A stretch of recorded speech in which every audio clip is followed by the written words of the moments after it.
Ya, kita masih membahas terkait dengan salah satu tema debat yaitu kesejahteraan sosial dan kita kaitkan dengan yang saat ini hangat adalah terkait dengan bansos ya Yohana. Betul sekali Jason, dan kita akan langsung mengkonfirmasi juga ke Mas Daniel. Mas Daniel, tadi seperti disampaikan Mas Adi Prayitno tentang isu bansos ini bisa saja menjadi bumerang, bisa saja menguntungkan. Kita tahu bahwa bansos yang dilakukan oleh Pak Jokowi ini banyak mendapat serangan, tentangan, bahkan akademisi pun juga sudah bereaksi. Ini menurut 02 ini sebenarnya memang menguntungkan atau membuntungkan sih bagi 02 jelang pencoblosan? Pertama, bansos ini hak rakyat ya, dan itu sudah dilakukan sekian lama di pemerintahan Pak Jokowi. Kemudian kedua, ini juga disepakati oleh seluruh anggota DPR, khususnya yang membidangi bagian ini. Kita spesifik bilang momentumnya yang dikritisi ya? Ya, kalau kemudian momentumnya yang dikritisi, maka saya pikir di sebelum-sebelumnya juga ini juga dimaksimalkan. Misalnya di COVID, justru di COVID juga maksimalisasi bansos itu hampir dilakukan di semua kementerian. Hanya beda saja di saat ini itu fokus di Kementerian Sosial. Jadi hampir refocusing anggaran terkait dengan COVID di 2020, 2021, 2022 itu banyak fokus di kementerian-kementerian. Jadi jumlahnya luar biasa besar karena ada pandemi COVID. Tapi kemudian tersebar di semua kementerian karena ada realokasi di semua anggaran kementerian yang fokusnya juga membantu kesulitan ekonomi rakyat. Nah, hari ini kemudian seolah-olah di Kemensos itu jumlahnya yang lebih besar. Jangan lupa loh, di Kemensos menterinya bukan Pak Prabowo, menterinya adalah Bu Risma. Jadi kalau kemudian dialamatkan untuk kepentingan elektoral, saya pikir tidak bisa melihat sekedar seperti itu. Dan kenapa? Karena banyak variabel. Menterinya Bu Risma, kemudian di sisi lain Pak Jokowi kebetulan yang ikut membagikan, sama halnya dengan sertifikat tanah. Even menterinya ada, tapi ketika beliau berkunjung, beliau juga ikut membagikan. Sama halnya dengan agenda-agenda lain, misalnya infrastruktur dan sebagainya. Even menterinya ada, beliau juga ikut terlibat langsung. Turun langsung. Kenapa? Karena itu adalah otoritas beliau sebagai presiden. Ketika tadi Mas Daniel menyinggung soal Bu Risma sebagai Mensos, saya lihat Mbak Putri langsung senyum-senyum. Saya langsung juga tadi teringat statementnya dari Sekjen PDIP, Hasto, yang menyatakan bahwa harusnya kalau ada bansos seperti ini kan itu tupoksinya Kemensos, tapi justru merasa Kemensosnya tidak dilibatkan. Tapi kalau melihat pernyataan Mas Daniel tadi, memang anggarannya kan sudah dibagi-bagi per kementerian. Nah, tanggapannya seperti apa nih Mbak Putri? Mengenai bansos sendiri kan memang pertama-tama itu kan amanat undang-undang ya, buat konstitusi gitu. Jadi dari Mas Ganjar dan Prof Mahfud sendiri pasti akan terus dilanjutkan, pasti lebih besar dan pasti akan jadi lebih tepat sasaran gitu. Nah, ngomongin soal bansos ini kan memang seharusnya domainnya Kemensos ya, tapi dalam pelaksanaannya justru kok yang mendistribusikannya kenapa menjadi Kemenkop gitu. Dan justru masih meskipun anggarannya jauh lebih besar saat ini dibanding kalau kita compare sama zaman COVID, justru keresahan masyarakat masih tidak bisa kita bungkam nih. Justru masih banyak yang harga sembako jauh lebih mahal gitu. Dan kami meyakini siapapun presidennya yang pasti bansos ini akan terus harus dilanjutkan dan tidak dipolitisasi sebenarnya. Itu sih yang kami yakini. Ya, itu kritiknya. Kalau dari 01 sendiri saya juga ingat Pak Anies itu bilang ini masalah kalender kebutuhannya katanya belum ke situ seharusnya. Kenapa harus di kalender politik bukan kalender kebutuhan katanya? Betul. Ya, bicara tentang bansos, pertama ada satu hal yang harus diluruskan. Ada fitnah keji, ada hoax yang berputar di masyarakat. Katanya kalau Anies Baswedan, Gus Muhaimin terpilih, bansos akan dihentikan. Itu adalah fitnah. Jadi ini persis seperti 2017 saat Mas Anies maju sebagai gubernur juga mengatakan kartu Jakarta Pintar akan dihentikan. Malah faktanya menjadi kartu Jakarta Pintar Plus. Karena jumlahnya semakin banyak, penerimanya semakin banyak, sama juga dengan bansos. Bansos itu akan diperbanyak jumlahnya, akan diperbanyak penerimanya, jadi akan disebut dengan bansos plus. Itu pertama. Yang kedua, bicara tentang bansos, di DKI Jakarta pun juga seperti pada waktu COVID juga ada pemberian bansos. Tapi pemberian bansosnya ini bansos yang beretika dan tidak disorientasi. Kenapa? Karena pertama, yang bagi bansos itu bukan gubernur. Karena gubernurnya tahu, dia digaji bukan untuk bagi-bagiin bansos. Dia punya tugas lain yang lebih penting daripada bagi-bagiin bansos. Itu yang pertama. Yang kedua, di dalam paket bansos itu nggak ada tulisan ini bansos dari gubernur misalnya. Terus nggak ada orang-orang yang mengatakan, ayo ini yang ngasih siapa? Ini gubernur ya? Nggak ada begitu. Semua tulisannya adalah bansos ini dibiayai oleh APBD dan langsung diserahkan ke yang membutuhkan melalui dinas sosial. Jadi sudah sesuai dengan tupoksinya, nggak disorientasi dan tidak nir etika. Itu yang kedua. Yang ketiga, ini contoh kita bicara tentang bantuan sosial. Kisah Kampung Akuarium. Kampung Akuarium itu adalah kisah masyarakat yang termarginalkan, korban gusuran, ya, yang betul-betul waktu itu mereka betul-betul diperlakukan secara tidak manusiawi. KTP-nya diambil, mereka nggak bisa sekolah, mereka oleh seorang Anies Baswedan justru malah dibangunkan rumah yang luar biasa bagusnya. Dan bahkan sekarang mereka itu mandiri sampai membuat koperasi untuk mengelola perumahan mereka dan sudah berkali-kali memenangkan penghargaan internasional. Kemarin yang terakhir dari PBB. Jadi kita bisa lihat mengangkat derajat orang-orang yang tadinya termarginalkan sekarang menjadi orang-orang terhormat.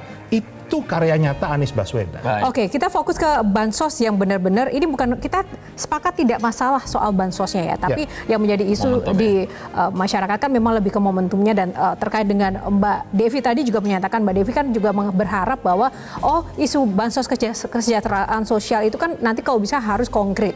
Tapi di satu sisi tadi Mas Adi juga menyatakan bahwa yang paham itu kan ya untuk middle up mungkin ya, target-target yang memang menonton debat itu gitu. Nah, sementara rakyat bawah belum tentu itu nonton debat gitu. Kalaupun harus disampaikan sekonkret itu, gitu kan, apakah itu akan bisa efektif? Begini, pertama kita harus sadar persoalan di masyarakat itu bukan persoalan bansos.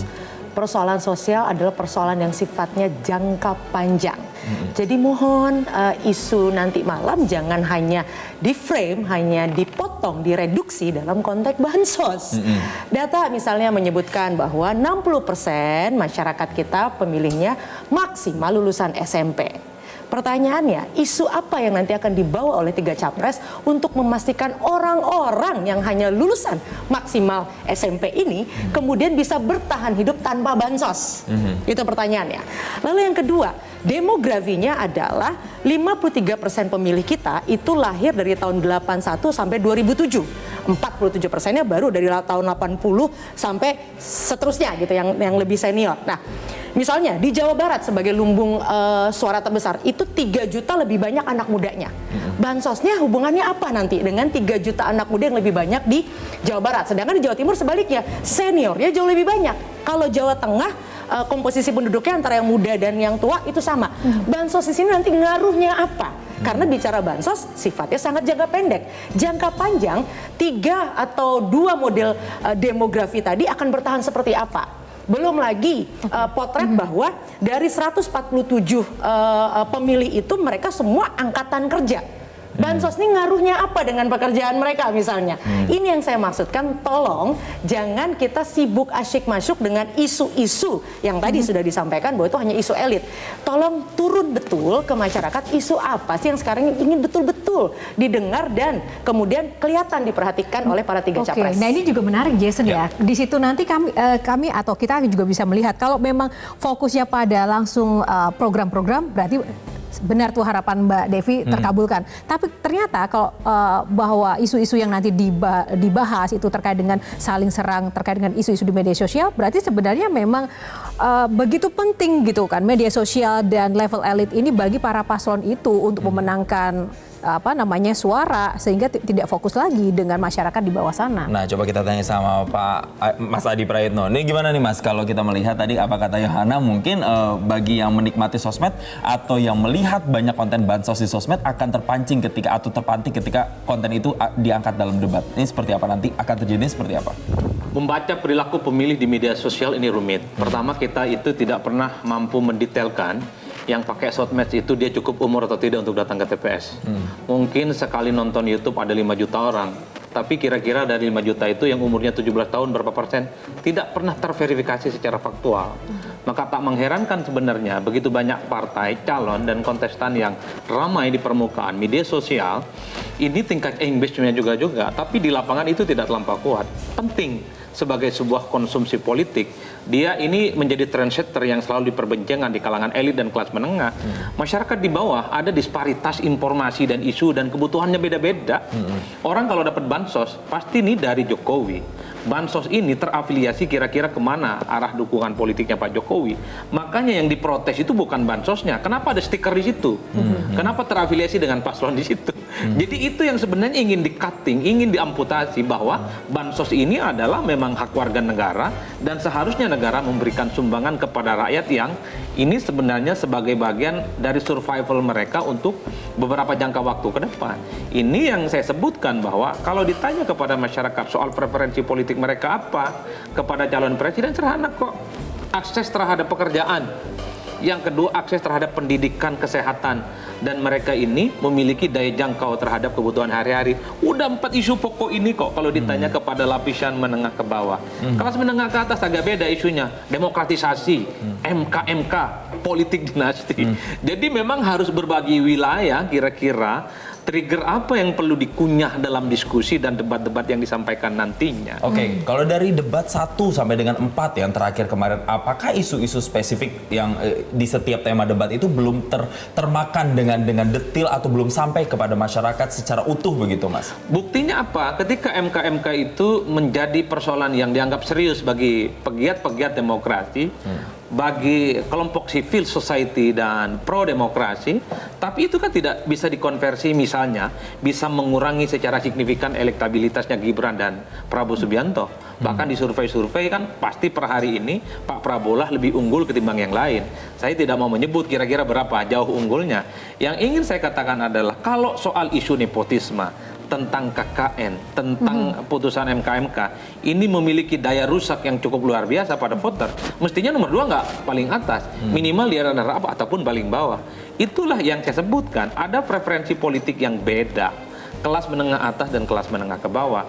Tapi memang keputusan politik soal MK terkait misalnya seruan sejumlah akademisi yang mulai muncul di kalangan menengah atas memang agak resisten ke kubu nomor 2 kepada Prabowo Subianto dan Gibran ya. Saya sih sebenarnya curiga, Jason dan juga teman-teman yang ada di studio. Orang itu nanti mau nonton debat itu bukan masalah ingin mendengarkan apa gagasan detailnya sebenarnya, tapi memang ingin melihat penampilan dari Pak Anies, Pak Prabowo dan juga Mas Ganjar yang mau nggak mau, suka nggak suka, mereka tuh sekarang sudah menjadi performer. Dan penampilan mereka itu memang atraktif dan ditunggu dengan gaya masing-masing itu. Oh, jadi tidak hanya sustain kontennya saja. Justru malah gitu itu ya? yang paling mendominasi ya nggak sih? Kalau saya pribadi saya sangat pengen tahu. Aduh, nanti Pak Prabowo ngapain lagi ya? Pak Ganjar nanti gimana lagi? Terus Pak Anies nanti gimana itu menghadangnya? Jadi konten itu bisa saja kesekian loh strategi para paslon. Dari Nonton bola. Nonton bola, karena show-nya itu yang lebih ditunggu sama masyarakat ada gitu ya. perbedaan di pemilu kali ini, ada euforia masyarakat itu yang ingin nonton debat. Kalau kayaknya dulu 2019 pun nggak, ya udahlah gitu aja. Kalau sekarang tuh benar-benar sampai kayak nonton bola. Nobar bener. Jelajahi cara baru mendapatkan informasi. Download Metro TV Extend sekarang.